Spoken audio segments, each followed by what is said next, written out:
What's going on, everybody? Got a really disturbing one coming to you out of Fort Worth today. So, who you see in this picture here is a attorney by the name of Paul Youngblood, and we have some pictures of him that's came out that are too graphic to show here on YouTube. But there's a picture right here, as you can see, of him splooging all over himself. Talking about this is absolutely disgusting, in my opinion. Now, come to find out, this man is actually married, and the lady that he sexually harassed is also married and wanted to do nothing with him sexually. And we also have some letters from the attorneys that tried to sue him for over $70,000. And I'm going to share those letter of intent to sue with you guys. And the letter here is from the law offices of Chris Newsom, and it reads, "Dear Mr. Youngblood, I have been retained by Miss Francine DeLongchamp to negotiate a settlement of her legal malpractice and sexual harassment claims against you and your law firm. I normally handle business transactions, not litigation, but Miss DeLongchamp is a good friend and she desires to settle this matter quickly and privately, not through the litigation and formal ethics complaint process. Please do not mistake this desire for a lack of determination on her part or mine. If we cannot quickly reach a settlement of this matter, I'll refer this matter to the plaintiff's attorney, who will seek to recover maximum damages for these claims. This suit would name yourself, your firm, and other attorneys who have worked on her case. I have asked Miss DeLongchamp not to discuss these complaints with your staff, your malpractice insurance carrier, the state bar, the media, or anyone else in order to have the least amount of impact on your law practice as possible. Malpractice. Ms. DeLongchamp hired you April 2016 to defend her against an enforcement action brought by her ex-husband. Ms. DeLongchamp believes that you committed malpractice in at least the following ways: failed to zealously represent her during the case, 2. neglected to introduce any evidence on her behalf.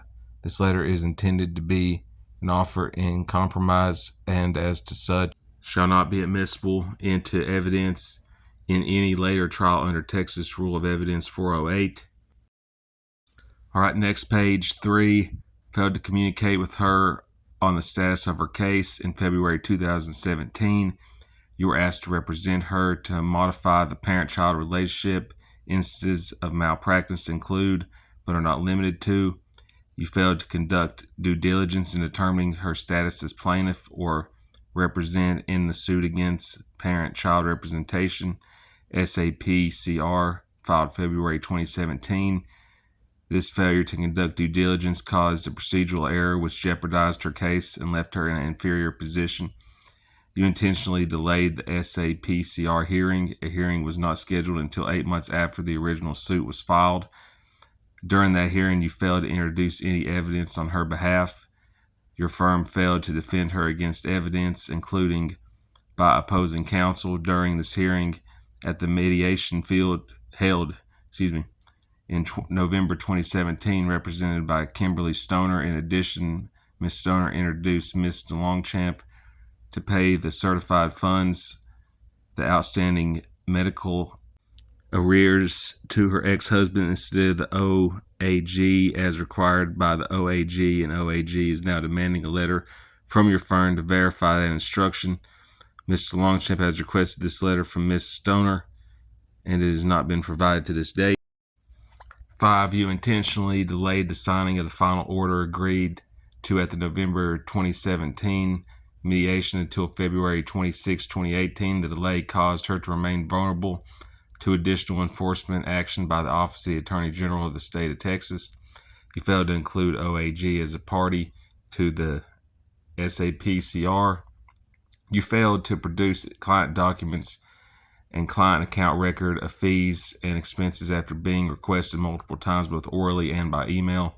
You failed to make the OAG a party in the final order and did not provide a copy of your order to the OAG despite it being brought to your attention. This error has caused Ms. DeLongchamp to have to meet with the OAG and for the OAG to request a review hearing. You failed to inform the court of your desire to cease your representation of her via motion to withdraw. After your informal withdrawal from her case, you have failed to communicate with Mr. Longchamp as requested to provide her the information she needs to seek other representation or remedy the outstanding task herself. And here's where it gets pretty interesting, guys. Sexual harassment. Ms. DeLongchamp believes you have engaged in a pattern of sexual harassment through your attorney-client relationship with her. Ms. DeLongchamp came to you with a legal matter of the highest concern to her, her relationship with her children. She used her very limited resources to pay your attorney fees. Throughout the engagement, you sexually harassed and intimidated Ms. DeLongchamp. You took advantage of her dependency on you as her attorney on this critical legal matter by propositioning for sex in person and by text. On October 10, 2017, you sent Mr. Longchamp a text containing a photo of your naked, erect penis and other text with video of you stroking your penis. And by the way, guys, I have that video too, and it is nasty. While sitting at your desk in your office, we can provide you with both if you need to see them. Mr. Longchamp believes that you, all right, moving along, next page, neglected her case because your sexual advances were not effective. Mr. Longchamp has also been under extreme amount of anxiety because she has been torn between needing your help with her case and wanting to keep you away from her. Throughout, she has not had the financial resources to easily retain a different attorney. In this proposed settlement terms, we propose that you and your law firm settle these claims as follows. Your law firm pays $70,000 in damages to Mr. Longchamp by certified check made payable to Francine DeLongchamp. Your law firm pays $7,500 to my firm to cover Mr. Longchamp's legal expenses by certified check made payable to Law Office of Chris Newsom. Your firm and Mr. Longchamp enter into a settlement and release agreement whereby both parties release any and all claims against the other party, as well as to agree a non-disclosure and non-disparagement provision. Mr. Longchamp will agree not to file a complaint with the state bar and not contact or post anything to any attorney review type website, publication, or general media outlets. Your firm will provide a complete paper copy of all documents of any kind in the possession of your firm related to her case. This will include both paper and digital documents. Your firm will provide a complete client account statement of all payments by Ms. DeLongchamp to your firm to date. Your firm may send an IRS Form 1099 to Ms. DeLongchamp in 2019 showing a 2018 payment of the amount equal to $70,000 or less. B, the total fees Mr. Longchamp has paid your firm to date. The ID behind this is that a reimbursement of legal fees and expenses to Mr. Longchamp should not be taxable to her. Your firm may send an IRS Form 1099 to my firm in 2019 showing a 2018 payment of $7,500.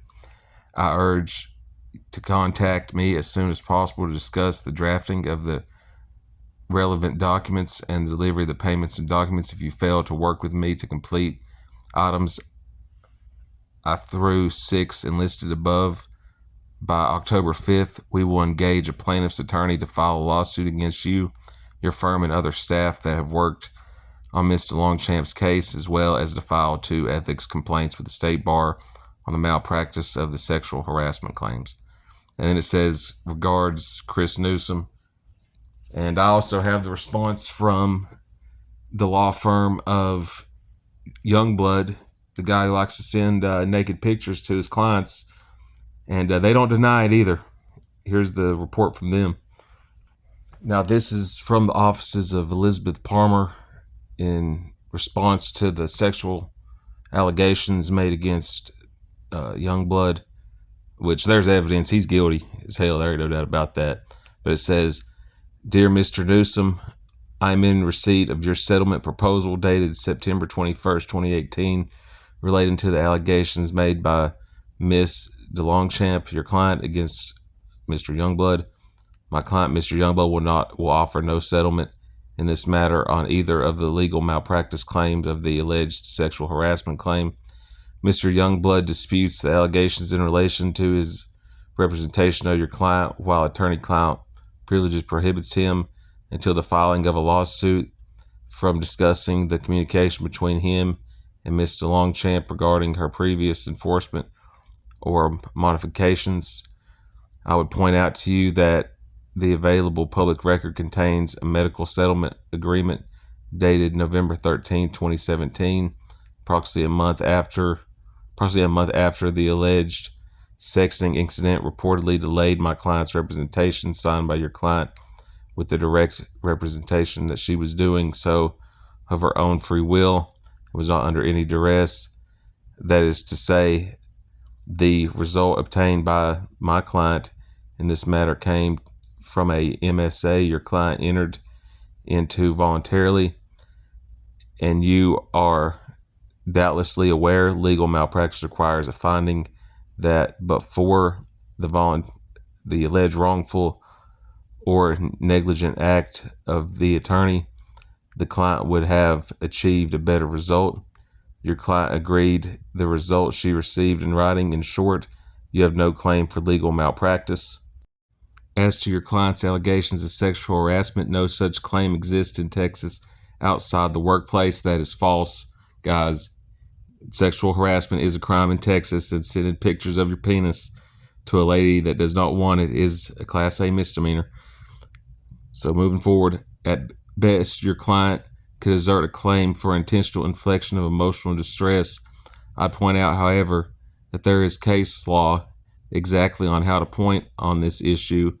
Flirtatious exchanges between an attorney and client without a quid pro quo of have sex with me or I will ruin your case do not constitute intentional infliction. The cell phone records indicate your client was an active and interested participant in the flirtation between herself and Mr. Youngblood. This is supported by the fact that she retained him for a second time in February 2017, even though the texting between. And I'm going to point out, guys, this man is married. It doesn't matter if some lady's flirting with you. This man cheats on his wife and he's breaking the law. All right, John, this is the last page. Then began from that date. Why would your client return to retain an attorney she was allegedly trying to avoid? Why would she invite him to private meals if her anxiety relating to him was so debilitating? Again, you have no claim. Finally, with regard to your threat of filing a grievance in this matter, Mr. Youngblood has done nothing wrong in his representation. Your client entered into an agreement settlement. She must have been satisfied with the result. As to the texting, as you know, Texas Rule of Professional Responsibility, Rule 1504, prohibits an attorney from representing a client if his relationship with the client would materially affect his representation. The relationship between Mr. Youngblood and your client did not materially affect his representation, as indicated by the fact that she signed an agreed mediated settlement agreement. Given the above, I must presume your client is either not familiar with plaintiff's litigation or is attempting to shame Mr. Youngblood into a monetary settlement. By all means, turn this matter over to a plaintiff's attorney. Also, please consider this letter a request that your client retain all electronic data from any kind located in any device or on social media network, whether in her personal possession or subject to her personal control, relating to Mr. Youngblood or any other member of Youngblood's law firm, as well as any other communication between herself and any person of sexual nature held in any electronic device in her possession or social media network. And that's pretty much the end of it. And they signed off on it, y'all. But this guy here, he is a pervert. This is somebody you guys do not need to hire. He's known to sexually harass and intimidate women. And this is another good example of these people working in law enforcement and represent people as attorney are nothing more than sick perverts and evil people. Now I'm going to share a little video with you guys of them saying if you want to sue Tarrant County, you need to hire a Tarrant County attorney. These Tarrant County attorneys are nothing more than perverts and idiots. Now, if you guys really want to sue Tarrant County and beat your criminal case, then you guys need to hire CJ Grisham. Not some pervert that's going to send pictures of his penis to your wife or daughter or whoever. What a sicko. But if you guys haven't, be sure to smash that thumbs up. Let me know what y'all think about this in the comments section. Be sure to smash that thumbs up. And if you haven't, subscribe already. Now let's get into the video. If you're gonna sue in Fort Worth, local counsel better have your hand. That Dallas lawyer's hot, but he's no Tarrant County man. Tarrant County man, huh? I just wanted to stop the video to say this. Could y'all imagine if I was hired to do a service such as fix somebody's car or put somebody's roof on for them, and while I'm doing the job, I pull out my crotch and start stroking it in front of the ladies there, and then even sending pictures of it to them? Dude, that's the type of shit you'd be on the news for. I don't understand how this guy's not even in jail, let alone representing people.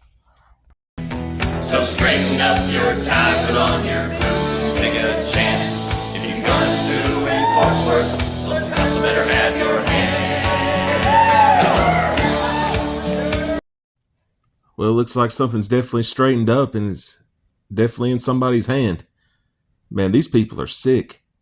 And I just want to add, they ain't suing nobody. Whenever you talk about lawsuits to Tarrant County attorneys, they start acting like they're scared or something. If y'all want to sue Tarrant County and your civil rights were violated, you guys need to hire CJ Grisham. That's the only person I know that'll sue him.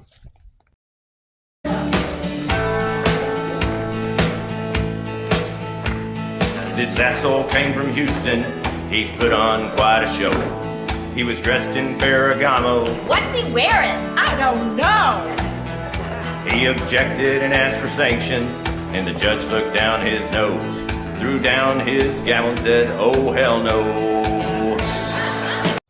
So the judges are saying, oh, hell no, huh? Are you talking about when a defendant asks to represent himself in court because he has inadequate counsel, and the judges are saying hell no to that, which is a violation of your Sixth Amendment? I know you guys ain't suing for that. So what are y'all talking about suing? Y'all ain't even suing nobody. Gonna sue in Fort Worth, local counsel better have your hand. That Dallas lawyer's hot, but he's no Tarrant County man. So straighten up your tie, put on your boots, and take a chance. If you're gonna sue in Fort Worth, local counsel better have your hand. So they just need to take y'all's hand, huh? Shoot, I don't know about any of y'all, but I definitely wouldn't be taking their hand. I don't know where it's been.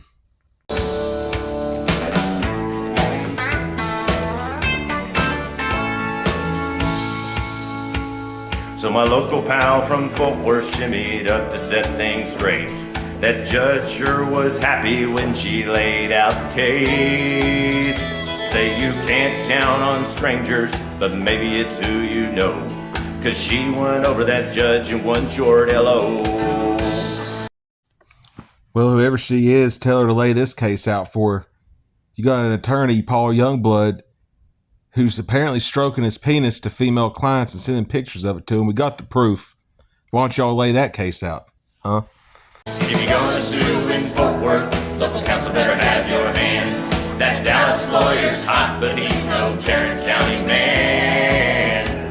So straighten up your tie, put on your boots, and take a chance. If you're gonna sue in Fort Worth, local counsel better have your hand.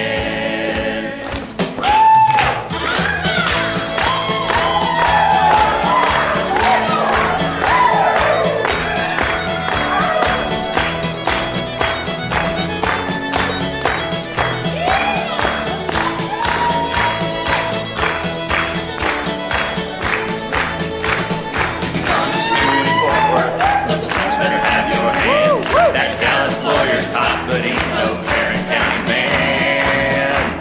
So straighten up your tie, put on your boots, and take a chance. If you're gonna sue in Fort Worth, local counsel better have your hand. Yay. Woo. These people aren't going to sue anybody. They're just a bunch of perverts. But let me know what y'all think about this in the comment section. I'm going to leave a link in the description to that guy's law office. It's really terrible what they're doing up here. These people are nothing more than liars. And I'll catch y'all in the next one. Peace.